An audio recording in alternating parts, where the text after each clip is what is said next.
Dans un pays divisé, deux candidats que tout oppose vont s'affronter. Une vice-présidente à l'ascension fulgurante qui a renversé tous les obstacles sur son chemin. Et en face, un ex-président, grand habitué des devants de la scène, vraiment prêt à tout pour gagner. There are no winners in this game. No victory need for you or anybody else.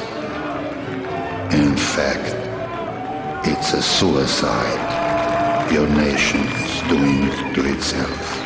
The ugly rhetoric coming from Donald Trump is being taken to new extremes. Increasingly dark, the darkest rhetoric. Ces derniers jours, Kamala Harris a radicalement changé son discours. Après avoir axé le début de sa campagne sur un ton, disons, positif, elle joue désormais depuis quelques jours la carte de l'urgence, en qualifiant par exemple assez ouvertement Donald Trump de fasciste. Do you think Donald Trump is a fascist? Yes, I do. Fascist. Fascist. Fascist. Fascist. Fascist. A fascist. The newest line from Kamala and her campaign is that everyone who isn't voting for her is a Nazi. We're Nazis. The United States is now an occupied country. 9 days from now will be Liberation Day in America. It's going to be Liberation Day.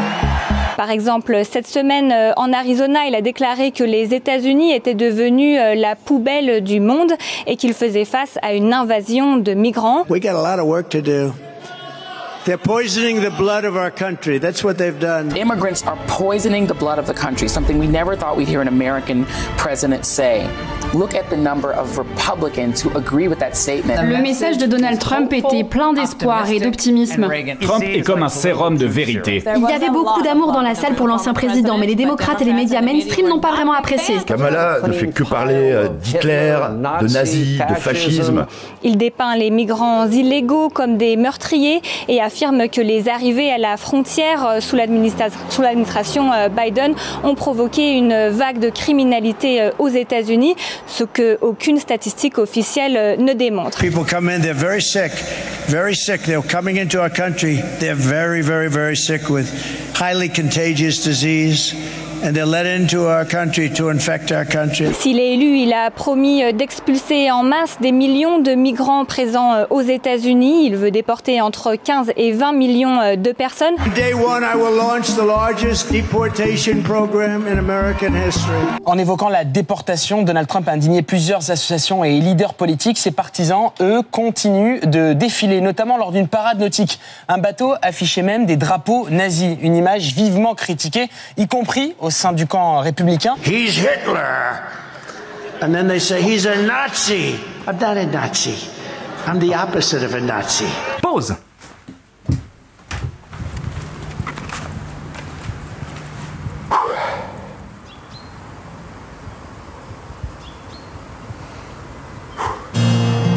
Loin devant l'immigration, l'économie est la préoccupation numéro 1 des électeurs américains avant la présidentielle. C'était une jolie petite ville, avec ses boutiques. On trouvait tout ici.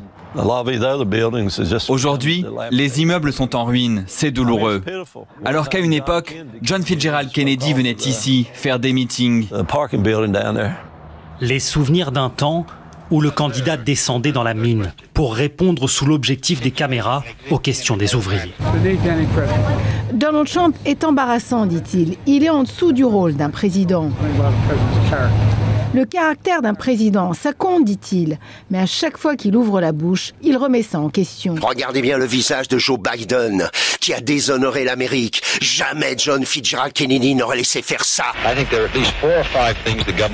Les habitants votaient alors majoritairement démocrates et ils ont, disent-ils, le sentiment d'avoir été trahis. Oui, Joe Biden est coupable, absolument. Absolument! Il est en train de déshonorer l'Amérique. Je ne peux pas encadrer Biden. Il n'est pas mon président. Il ne le sera jamais. Et Kamala Harris est une plaisanterie. Qu'ont fait les démocrates pour nous ici? Absolument rien. Ils se sont pointés pour nous dire que les mines allaient fermer. Et ils les ont remplacés par quoi pour nous aider? Alors pourquoi je voterais pour des gens qui n'ont aucune considération pour moi? I'm going to bring jobs back from Mexico and from Japan, where they're all, every country throughout the world. We have to make our economy grow again. We're dying. This country is dying and our workers are losing their jobs. À ce moment-là, beaucoup de gens, notamment dans l'Amérique rurale et dans l'Amérique des classes populaires, avaient le sentiment d'avoir été abandonnés par les deux grands partis traditionnels. Et ils se sont identifiés à Trump. Sarah est infirmière. Elle-même reconnaît percevoir un bon salaire. Mais avec l'arrivée de jumeaux dans son foyer, la vie chère est devenue insurmontable.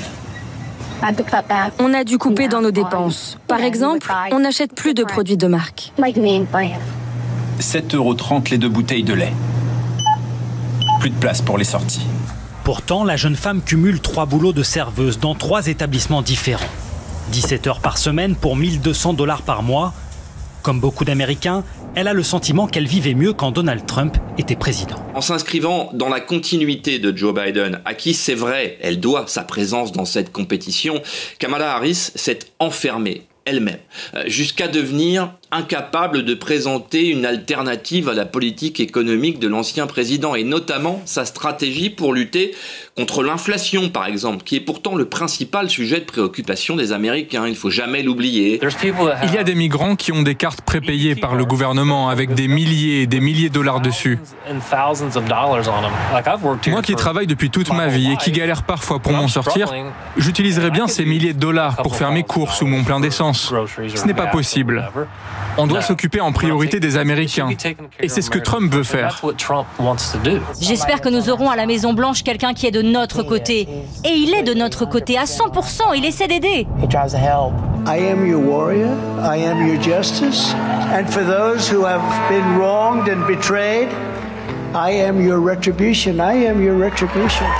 You appear to us who had a chance to see you from up close and personal, a third world country, a clumsy giant filled with fear and prejudices, a giant child abused by his parents, a large flock of sheep on the open range without a ranger, without a shepherd and a leader. Take a look at what happened. Donald Trump, le côté droit du visage en sang, se relève, toujours protégé par des membres du service de sécurité. L'une des balles lui a traversé l'oreille. Le jour de l'attentat, avant d'être évacué par son service de sécurité, Trump s'est tourné vers la foule, levant un poing triomphal. Des images au retentissement planétaire dans lesquelles les supporters du candidat ont vu la preuve d'un message divin auquel ils croient. Dieu a choisi Trump pour diriger le pays. This election, I think it's the most important election of our lifetime. This is no ordinary election. The other side wants to take away your freedom of speech. They want to take away your right to bear arms. They want to take away your right to vote effectively. Et si les États-Unis, avec leurs nombreux contre-pouvoirs, n'ont pas encore basculé dans la dictature, ça ne sera peut-être pas le cas avec un éventuel second mandat de Donald Trump. I love you. Get out. You gotta get out and vote. In 4 years, you don't have to vote again. We'll have it fixed so good you're not gonna have to vote. Ce discours-là, Trump l'a prononcé lors d'un rassemblement de chrétiens évangéliques conservateurs le 27 juillet dernier. Une Amérique blanche, croyante, obsédée par la peur de disparaître, qui s'était déjà tournée vers Donald Trump en 2016 et 2020. Well, thank you very much and thank you, Jeannie. It is my profound honor to be the first president in history to attend the March for Life. Jamais un président des États-Unis n'est allé aussi loin dans la fusion du trône et de l'autel. Donald Trump touché par la grâce de Dieu. Devenu viral sur les réseaux sociaux au lendemain de la première tentative d'assassinat dont il a été victime, le photomontage cible la base de son électorat à un moment crucial de la campagne. Pour Donald Trump, qui se dit désormais protégé par la main de Dieu, le signal est très clair. Il est le nouveau sauveur de l'Amérique. Let's say this very loud and clear. The higher the buildings, the lower the morals. So today we pray for Donald Trump. Yes. We pray for his family. We pray for his. Perhaps we'll look back on this day and remember that we stood together and we prayed for the next president of the United States. Thank you. On ne peut servir Dieu et Mammon. Mammon veut dire argent.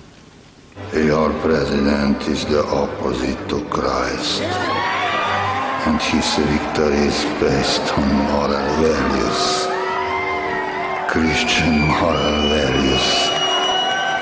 I tell you this, the worst government is always the most moral one. But when fanatics are on top, there is no limit to oppression. Ne vous inquiétez pas pour le futur. Vous devrez voter le 5 novembre. Après ça, vous n'aurez plus à vous soucier de voter à nouveau. Je m'en fiche, parce que nous allons régler ça. Le pays sera réparé et on n'aura plus besoin de votre vote. If Trump doesn't win this election, it's the last election we're going to have. Promettez-vous à l'Amérique ce soir que vous n'abuserez jamais de votre pouvoir pour vous venger de qui que ce soit. Je ne serai pas un dictateur, répond-il, sauf le premier jour. Is dangerous, unhinged and unstable. I think the bigger problem are the people from within. We have some very bad people. We have some sick people, radical left lunatics. And I think they're and it should be very easily handled by, if necessary, by National Guard, or if really necessary, by the military. And that's the danger that we face. Sort of an oppressive, totalitarian state. What kind of country do we want to live in? A country of chaos, fear, and hate, or a country of freedom, compassion, and justice? You're all going to be thrown into a communist system. It's a communist system. You're going to be thrown into a system where everybody gets health care. Et c'est bien du coup, non? Non, bah oui, non, mais bien sûr, oui, non, mais c'est bien, évidemment, parce que la façon dont tu l'as dit, enfin, je veux dire, vraiment, moi j'ai compris, je voulais pas d'une certaine façon, mais c'est pas... America, this is not a candidate for president who is thinking about how to make your life better. This is someone who is unstable, obsessed with revenge, consumed with grievance, and out for unchecked power. Gagner l'élection présidentielle lui évitera la prison. Il n'y a donc rien de plus important pour lui. Trump a déjà dit clairement que s'il ne gagnait pas, ça voudrait dire qu'il y a eu fraude, alors même qu'il n'y a eu aucune preuve de triche lors des dernières élections. Et je crois que c'est la vraie inconnue du 5 novembre. Pas seulement qui va gagner, mais qu'est-ce qui va se passer après. There are some bad spots in Pennsylvania where some serious things have been caught or in the process of being caught. Ils ont déjà commencé à tricher à Lancaster. Ils ont triché. On les a surpris avec 2600 bulletins. And we can't let that happen, and we can't let it happen again. We know who Donald Trump is. He is the person who stood at this very spot nearly 4 years ago and sent an armed mob to the United States Capitol to overturn the will of the people in a free and fair election. All of us here today do not want to see our election victory stolen by emboldened radical left Democrats, which is what they're doing. We will never give up. We will never concede. It doesn't happen. You don't concede when there's theft involved. L'événement a réveillé le souvenir d'une histoire vieille de 160 ans. Durant le mandat de Donald Trump, le Parti républicain est donc passé du parti de l'ordre à celui de l'insurrection. Il a accompagné les dérives antidémocratiques de l'ancien président dans un silence assourdissant, qui inquiète pour l'élection de 2024. On a du mal à imaginer qu'il puisse concéder la défaite. Il ne le fera pas si c'est très serré, et ce sera très serré, puisque dans tous les états pivots, ça se resserre considérablement. Il peut aussi gagner nettement. Hein. Pardon ? Il peut aussi gagner nettement. Il peut gagner. Bien sûr qu'il peut gagner. Il peut gagner. Les démocrates comprennent qu'ils ne peuvent pas nous remplacer dans les urnes. Nous allons assister à une répétition de 2020 où ils vont essayer de faire tout ce qui est humainement possible pour annuler l'élection de Trump et délégitimer son mandat. Et je peux vous dire dès maintenant que les travailleurs et les classes moyennes de ce pays qui soutiennent Donald Trump ne laisseront pas cela se produire. And we will make America great again. The historical primate of America is approaching its end, and this is an historical fact. Like every empire, the USA is falling apart. Les services de sécurité américains se préparent déjà à un nouvel épisode de l'attaque du Capitole. De gros moyens ont été mis en place. Dans ce bâtiment, il y aura des détecteurs de métaux et des gardes armés. Le jour du scrutin, des drones patrouilleront dans le ciel, des tireurs d'élite de la police se percheront sur les toits et des patrouilles à cheval se tiendront prêtes. À voter, à brûler. Hier, plusieurs urnes de vote anticipées ont été incendiées dans 2 États. Là où les résultats sont annoncés très serrés. Civil war, civil war, civil war. Le nombre d'incidents dans cette campagne inflammable se multiplie. La semaine dernière, arrestation d'un homme dans l'Arizona. Il a tiré sur une permanence démocrate. Oubliez les relations de bon voisinage. Moi, je veux pas d'un dictateur au pouvoir. J'emmerde Harris. Ah, vous avez entendu? Les partisans démocrates et républicains sont chauffés à blanc. Dude, are you trying to piss somebody off? Because that's what you're doing. Well, the walls. Want me to get my gun out? E unum pluribus, from one, many. United you fall, divided you stand. The divided states of America are being made, and the civil war is being foretold.